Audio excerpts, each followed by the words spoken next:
अस्सलाम वालेकुम students, welcome back to my channel. आज हम CHN3 का नेक्स्ट टॉपिक पढ़ेंगे, that is disaster management in nursing, या फिर आप इसको डिज़ास्टर नर्सिंग भी कह सकते हो। ठीक है। अच्छा, इस चैप्टर में हम बात करेंगे, इस चैप्टर तो नहीं है, सेकंड चैप्टर का एक पार्ट है। ठीक है। इस चैप्टर में मेनली हम डिज़ास्टर मैनेजमेंट के बारे में बात करेंगे कि डिज़ास्टर मैनेजमेंट क्या है, डिज़ास्टर क्या है, नर्सिस का क्या रोल होता है किसी भी डिज़ास्टर को, किसी भी आफत को मैनेज करने में, रोकने में, लोगों की हेल्प करने में। ठीक है, तो ये सारी चीज़ें हम इस चैप्टर में पढ़ेंगे। चले, लेट्स गेट स्टार्टेड। सबसे पहले आपको इसके ऑब्जेक्टिव बताए गए हैं कि हमने इसमें क्या क्या डिस्कस करना है। तो सबसे पहले हमने इसमें डिज़ास्टर के बारे में पढ़ना है कि डिज़ास्टर क्या है, उससे रिलेटेड जितने टर्म्स हैं वो पढ़ने हैं। Negative consequences leading to disaster, कौन कौन सी ऐसी चीज़ें हैं जिससे मसले आफत आ सकते हैं, डिज़ास्टर्स हो सकते हैं। ठीक है, कौन कौन से चैलेंजेस है फिर उसको मैनेज करने में। ठीक है, pre disaster, during disaster and post disaster management administration क्या है, पहले क्या करना है, डिज़ास्टर के दौरान क्या करना है, उसके बाद क्या करना है। ठीक है, कौन कौन से रिस्क हो सकते हैं, कौन कौन सी प्रायोरिटी होनी चाहिए डिज़ास्टर को कम करने के लिए, उसके फेजेस क्या है, और उसके पाकिस्तान में उसका डिज़ास्टर नर्सिंग का फ्यूचर क्या है। तो इन सारी चीज़ों के बारे में हम पढ़ेंगे इस चैप्टर में। सबसे पहले आपको बताया गया है अबाउट डिज़ास्टर के डिज़ास्टर क्या है। तो हम सिंपली, मतलब इसमें तो बढ़ा चढ़ा के चीज़ें बताई गई है, अल्फाज बड़े मुश्किल डाल दिए गए हैं, लेकिन हम सिंपल वे में इसको समझेंगे ताकि आपको आसानी हो।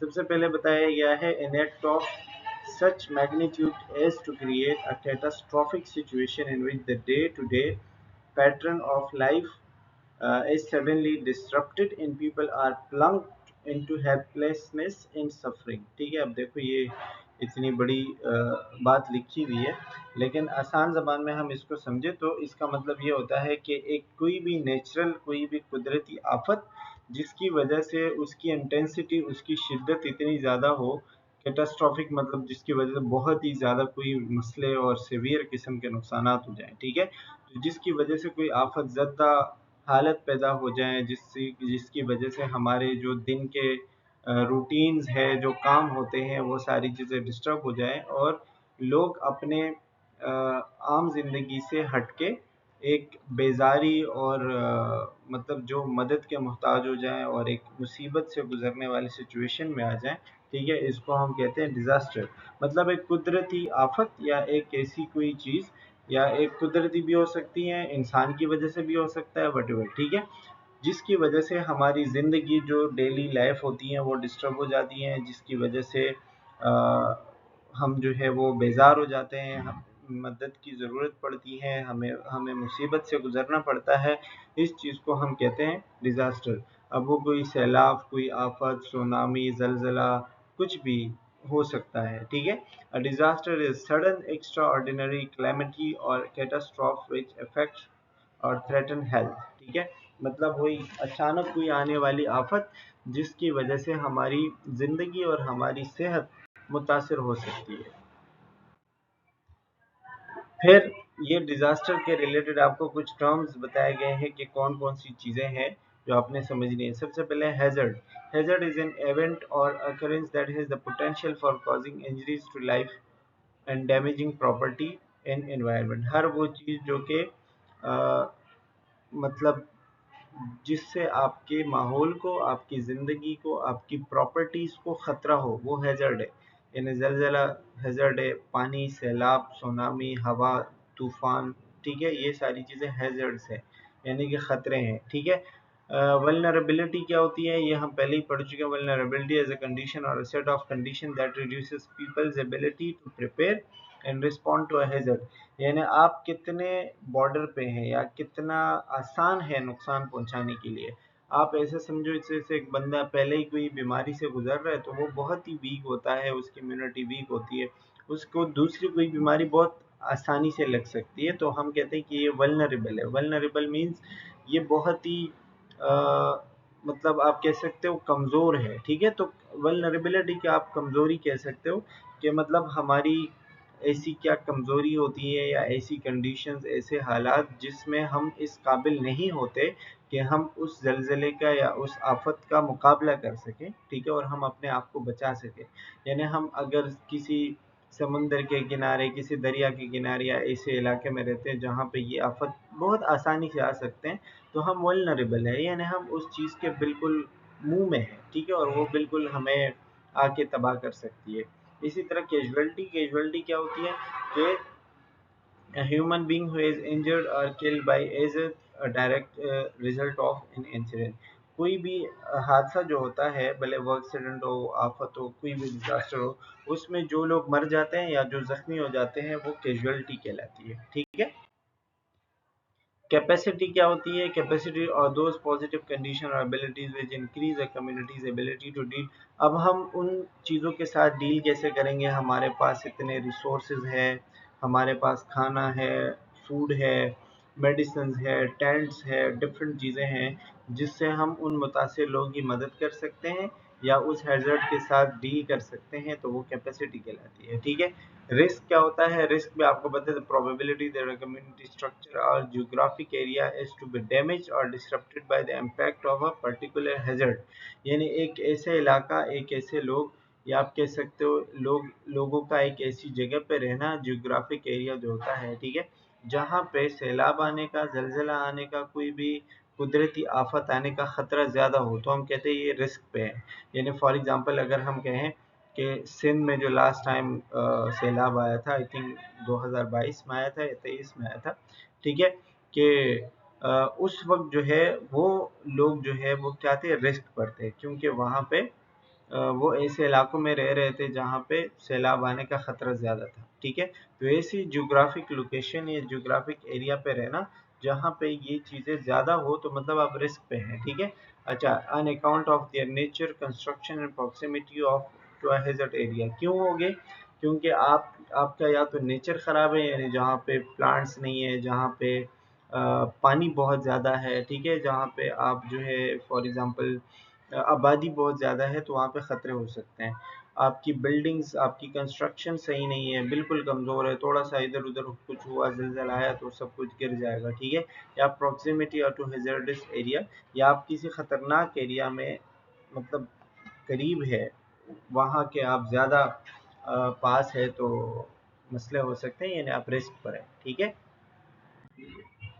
इसी तरह मिटिगेशन क्या है? Measure taken to reduce the impact of a disaster और मिनिमाइज इट्स इफेक्ट।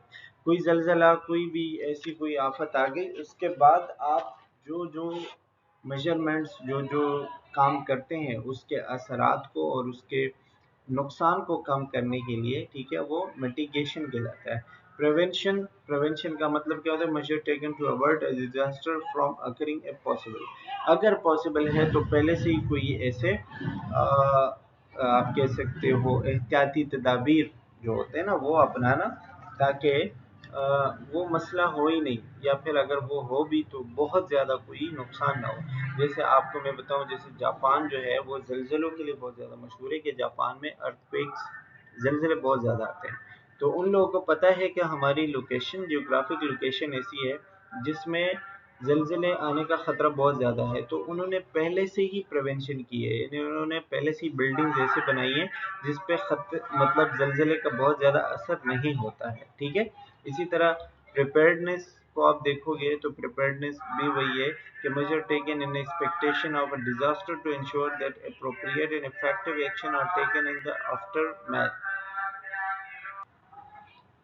ठीक है, तो प्रिपेयर्डनेस का मतलब ये होता है कि आप जो है अपने आप को प्रिपेयर रखें, यानी अगर कोई मसला, कोई डिज़ास्टर आता है, तो आपके पास इतने मतलब एबिलिटी है, इतने अप्रोप्रिएटली आप अपने आप को वहाँ से निकाल सकते हो, आप इफ़ेक्टिव तरीके से एक्शन लेके जो है वहाँ से निकल सकते हो, ठीक है। तो आप प्रिपेयर हैं, आपको पता है कि कोई भी मसला होना है, लेकिन आप जो है वहाँ से फिर अपने आप को आपने पहले से प्रिपेयर किया हुआ है, ठीक है। तो ये कुछ टर्म्स है जो आपको पता होनी चाहिए रिगार्डिंग डिजास्टर एंड हैजर्ड्स, ठीक है। इसी तरह रिस्पांस क्या होता है? An action taken immediately following the impact of a disaster when exceptional measures are required. यानी जैसे ही कोई मसला आता है उसके बाद जो लोग एक्शन लेते हैं।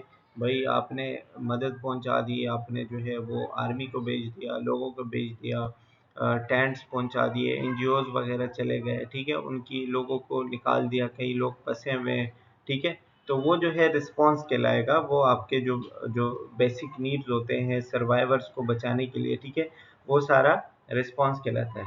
इसी तरह आप चलो relief relief that required in search and rescue of survivor as well to meet the basic need of shelter water food and health care. यानी कि रिलीफ जो लोगों को बेसिक चीज़ें देते हैं, खाना पानी छत घर वगैरह, ठीक है, हेल्थ केयर देना, ये रिलीफ कहलाता है, जो आप किसी भी आफत के बाद लोगों को देते हैं, ठीक है। रिकवरी क्या होती है? The process undertaken by disaster affected community to fully restore itself to pre disasters level of functioning. यानी आपने आपको वापस रिकवर करना, उस लेवल पे लेके आना वापस जो पहले से थे, मतलब डिजास्टर से पहले जो उनका लेवल था उस लेवल पे वापस आना रिकवरी कहलाता है। जैसे एक बंदा बीमार हो जाए, बीमारी से गुजर के वापस सेहत पे आ जाए और सेहतमंद हो जाए, दैट इज रिकवरी, ठीक है। तो इसी तरह हम इसमें भी रिकवरी का मतलब यही मानते हैं कि जब कोई मसला आता है उसके बाद जब आप अपने आप को वापस रिकवर करते हो, उसी सिचुएशन में आते हो, तो ये रिकवरी कहलाता है। रिकंस्ट्रक्शन भी वही चीज़ है, मेजर टू रिपेयर और rebuild damage infrastructures and to set the economy back on course. वही जो बिल्डिंग्स घर सारे तबाह हो गए थे उसको वापस रिकंस्ट्रक्ट करना, वापस बनाना, इकोनॉमी लोगों की कारोबार को सेट करना, वापस चलाना, सब कुछ रिकंस्ट्रक्शन कहलाएगा, ठीक है। डिजास्टर मैनेजमेंट क्या है, जिसकी हमने पहले बात की? Disaster management is the discipline of dealing with the avoiding risk. Disaster manage मतलब एक ऐसा तरीका कार जिसमें आप रिस्क को अवॉइड करें।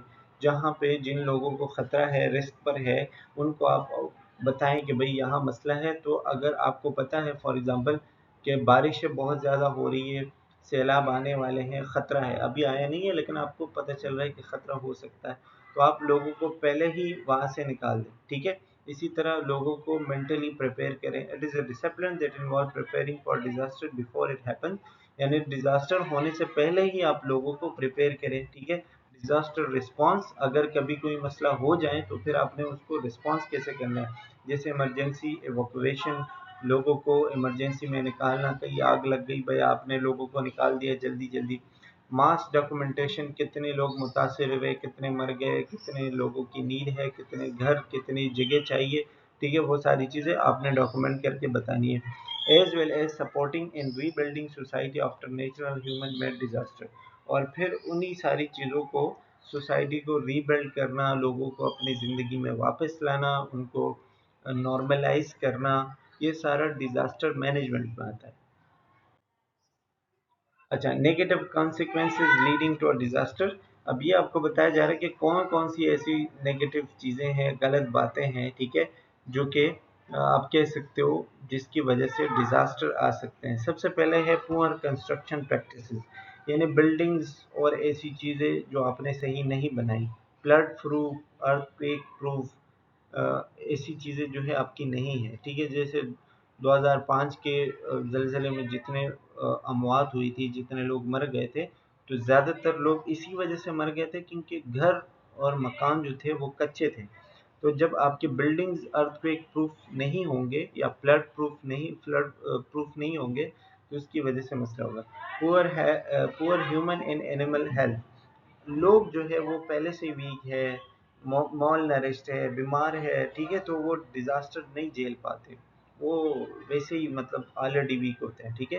इसी तरह poor transport and communication infrastructure, सड़कें, ब्रिजेस, मोबाइल नेटवर्क, सारी चीज़ें जो है वो ख़राब है, रेस्क्यू करना मुश्किल हो जाता है, ठीक है, एम्बुलेंस वगैरह नहीं पहुंच पाते, तो ज़ाहिर मसले होंगे। इसी तरह फ्रेजाइल एनवायरमेंटल नेटवर्क, जंगलात काटते हैं भाई, आपका आपके पास पानी इतना नहीं है, ठीक है, तो नेचुरल डिजास्टर तो आएंगे। इसी तरह poverty and hazard prone areas, यानी कि गरीब लोग जो है वो ऐसे ही इन्वायरमेंट्स में रहते हैं ना, आप कह सकते हो कि जो कच्ची आबादी होती है, जहाँ पे पानी और सैलाब आने का ख़तरा ज़्यादा होता है, तो अगर गुर्बत है तो वो भी एक मसला है।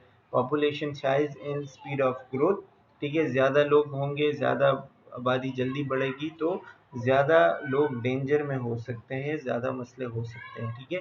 And degradation of environment, pollution, deforestation, soil erosion आप कह सकते हो, नेचर का बैलेंस ख़राब किया हुआ है हमने, सारी चीज़ें गंदगी है, धुआं है, ठीक है। तो इनकी वजह से इसी तरह अर्बनाइजेशन एंड इंडस्ट्रियलाइजेशन, शहर बढ़ना, फैक्ट्रीज लगाना, कंक्रीट जंगल बन जाता है भाई, आबादी बहुत ज़्यादा, हर जगह लोग, हर जगह कंस्ट्रक्शन। एक तो पता नहीं, मैं जब वीडियो रिकॉर्ड करना स्टार्ट करता हूँ तो ये लोग आ जाते हैं, ये जो मलाई वाले होते हैं, बाल बेचने वाले होते हैं, लेने वाले होते हैं, पता नहीं क्या क्या होता है। खैर, back to the topic. Last में है क्लाइमेट चेंज। क्लाइमेट चेंज यानी कि जैसा आपको पता है, मतलब हर साल गर्मी सर्दी बढ़ती जाती है, ठीक है, फिर से शुरू हो गया। और क्लाइमेट चेंज जो है ये सबसे बड़ा फैक्टर है, यानी पाकिस्तान में जो है फॉर एग्जांपल पहले 10 साल में कोई एक सैलाब आता था, अब 2 से 3 साल में आता है, क्योंकि क्लाइमेट चेंज दोहरे मसले आ रहे हैं, ठीक है। अच्छा, पाकिस्तान फ्यूचर डिजास्टर ट्रेंड्स, यानी आगे जो है वो क्या होने वाला है, या आगे जो है क्या क्या खतरे पाकिस्तान में हो सकते हैं, ठीक है। तो यहाँ पे आपको बताया जा रहा है, more people living in around hazardous prone areas, frequency, severity and intensity of certain hazard in is on rise. यानी जो लोग जो है, जैसे मैंने आपको पहले, कच्ची आबादी जो होती है, ठीक है, जो हैजर्ड प्रोन एरिया में रहते हैं, जहाँ पे दरिया के किनारे या पहाड़ों के बिल्कुल नीचे जो होते हैं, ठीक है, या जो समंदर के आसपास के लोग होते हैं, अगर ऐसी आबादी बढ़ेगी तो जो है वो लोग ज़्यादा खतरे पे होते हैं, ठीक है। फ्रिक्वेंसी और सिवेरिटी का यही कि आप जो आफत आते हैं उनकी तादाद बढ़ती है, उनकी सिवेरिटी यानी उसकी वजह से नुकसानात ज़्यादा होते हैं, उनकी शिद्दत ज़्यादा होती है, वो ज़्यादा ख़तरनाक होते हैं, ठीक है। Disaster frequency and impact would be greater than before. और जितने आगे मसले आएंगे, जितने आगे सैलाब, ज़लज़ले वगैरह आएंगे, तो वो पीछे से ज़्यादा ख़तरनाक होंगे। यानी पिछले साल जो आए थे तो आफत जो है वो ज़्यादा होंगे और नुकसान भी पहले से ज़्यादा होगा, ठीक है। क्योंकि जिस तरीके से हमारा माहौल है और चीज़ें हैं, तो वो सब चीज़ों को देखते हुए यही होगा। Previously unexposed region might experience disaster.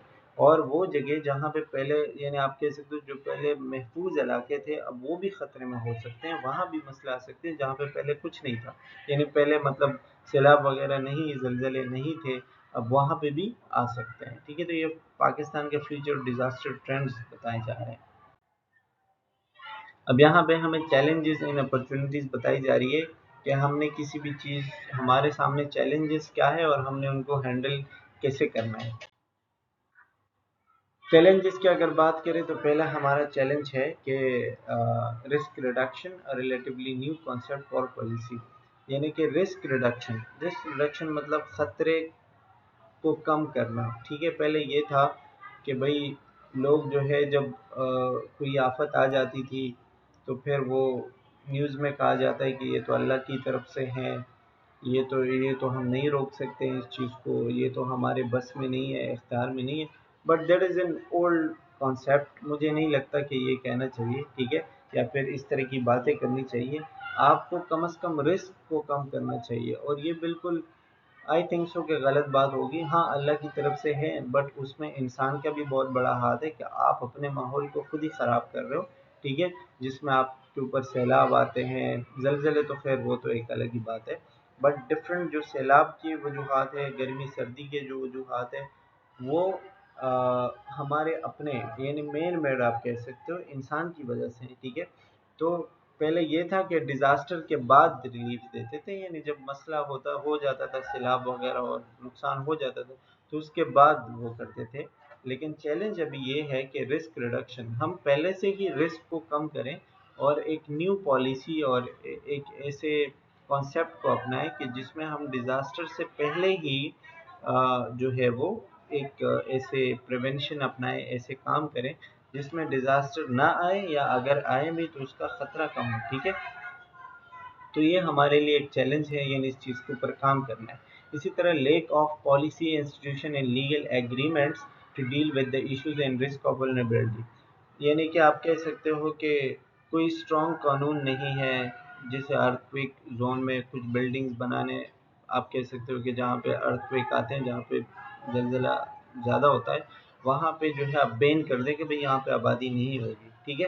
और इसी तरह कुछ लेवल पे जो है आप काम कर सकते हैं कि भाई जहाँ पे ख़तरा ज़्यादा है वहाँ पे आप ना करें, आबादी ना करें। तो इसी तरह की पॉलिसीज़ नहीं है, ठीक है। Lack of technical and operational capacity in risk analysis and risk reduction. हमारे पास ऐसी टेक्निकल चीज़ें नहीं है, टेक्नोलॉजी नहीं है जिससे हम रिस्क का अंदाज़ा लगा सकें। यानी पहले से ये होता है कि हमारे पास एक्सपर्ट्स टेक्नोलॉजी डेटा वगैरह नहीं है। सैटेलाइट डेटा है लेकिन उसको आप इतना वो नहीं यूज़ कर सकते, ठीक है, या फिर उसमें आप जो है इतना उससे कोई फ़ायदा नहीं होता। आम तौर पर मैंने एक जगह पढ़ा था कि जो समुंदर होते हैं जब सुनामी आती है या ज़लज़ला आता है तो उससे आपको 20-30 मिनट पहले ही उससे आपको सिग्नल मिलना शुरू हो जाते हैं और वो आपको इन्फॉर्म किया जाता है। बट इतनी टेक्नोलॉजी हम कहाँ से लाएंगे? या फिर आप कह सकते हो कि ये जो इलाका रिस्क पर है वहाँ पे टेक्नोलॉजी और इन सारी चीज़ों का करना, मतलब ये नहीं कि इम्पॉसिबल है, लेकिन यहाँ पे ये चीज़ें सोचना बहुत बड़ी बात है और उस तक पहुँचना हमारे लिए बहुत बड़ी बात है। क्योंकि पाकिस्तान में और जिन इलाकों में और जिन इन्वायरमेंट्स में हम रहते हैं वहाँ पे तो बंदे की जो फिज़िकल और बेसिक नीड्स है वो पूरी नहीं होती, तो फिर इन सारी चीज़ों के बारे में सोचना ये तो बहुत बड़ी बात है। But it is a challenge. Hope so कि आगे अगर कभी इसके ऊपर काम होगा और आगे चीज़ें बेहतर होंगी। इसी तरह lack of locally develop buildings codes for construction, ठीक है। यानी कि आप कह सकते हो कि डेवलप बिल्डिंग्स जो होते हैं, जो अच्छे बिल्डिंग्स होते हैं, ठीक है, जैसे हमने पढ़ा था कि जापान या दुबई में जो है वो ऐसी बिल्डिंग्स बनाई जाती हैं जो फ्लड प्रूफ है, अर्थक्वेक प्रूफ है, ठीक है। तो आप उसमें कह सकते हो, ठीक है। तो अगर हम उनकी तरह बिल्डिंग्स बनाएंगे बिल्कुल 100% उनका जो नक्शा है वो तो हमारे यहाँ नहीं चलेगा। बट आप कह सकते हो कि हम अपने हिसाब से ऐसा कुछ बनाएं कि भाई जहाँ पे हीट, फ्लड, क्वेक्स ये सारी चीज़ें ज़्यादा हैं तो हम उनके खिलाफ ऐसी बिल्डिंग्स और ऐसी चीज़ें करें जिससे उनका ख़तरा कम हो। अच्छा, अपॉर्चुनिटीज़ जो आपको बताई गई है, अपॉर्चुनिटीज़ में ये है, मतलब हमें क्या-क्या करना चाहिए इन सारी चीज़ों को हैंडल करने के लिए, ठीक है? तो पहले heightened awareness of highest level decision makers in about disaster risk and vulnerabilities. जो लोग पॉलिसीज़ बनाते हैं, जो डिसीजन लेते हैं, यानी हमारे जो गवर्नमेंट आप कह सकते हो, ठीक है? उनको हम इस बात की अवेयरनेस दें और उनको इस बात का पता होना चाहिए कि भाई आपने किसी भी चीज़ को डील कैसे करना है और उस रिस्क को कैसे आपने डील करना है, ठीक है। तो उन जो फैसला साज होते हैं या जो आप कह सकते हो डिसीजन मेकिंग होते हैं, ठीक है, मेकर्स होते हैं जो कि पीएम सीएम वगैरह होंगे, ठीक है। तो पहले वो कहते थे कि ये कुदरत का खेल है, वो तो है ही। बट इस चीज़ को अगर हम थोड़ा साइड पे करें और अपनी कुछ मेजरमेंट्स करें तो वो ज़्यादा अच्छा होगा। Enhance commitment of donors in UN to strengthen institutional arrangements for DRR, ठीक है।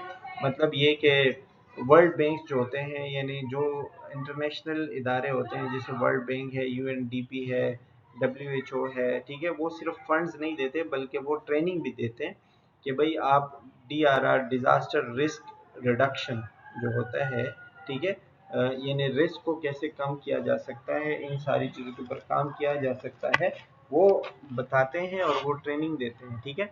इसी तरह approval of DM ordinance and establishment of NDMC and NDMA,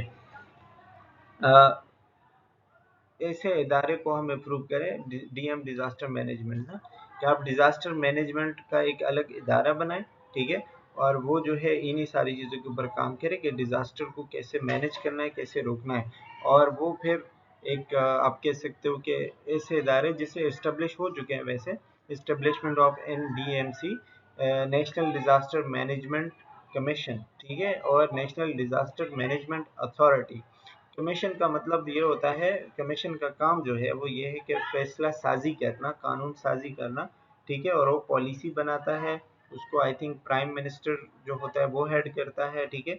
और जो अथॉरिटी होती है, अथॉरिटी का काम होता है काम करना, जो पॉलिसीज़ बनाई गई है उनको इम्प्लीमेंट करना, जिसे फ्लड वार्निंग देना, रिलीफ देना, इसी तरह जो है वो वार्निंग्स देना, ये सारी चीज़ें जो है वो अथॉरिटी का काम होता है। तो कमीशन का काम होता है पॉलिसी बनाना, अथॉरिटी का काम होता है क्या कह सकते हैं उन पॉलिसीज़ को इम्प्लीमेंट करना, उसके ऊपर काम करना। ठीक है।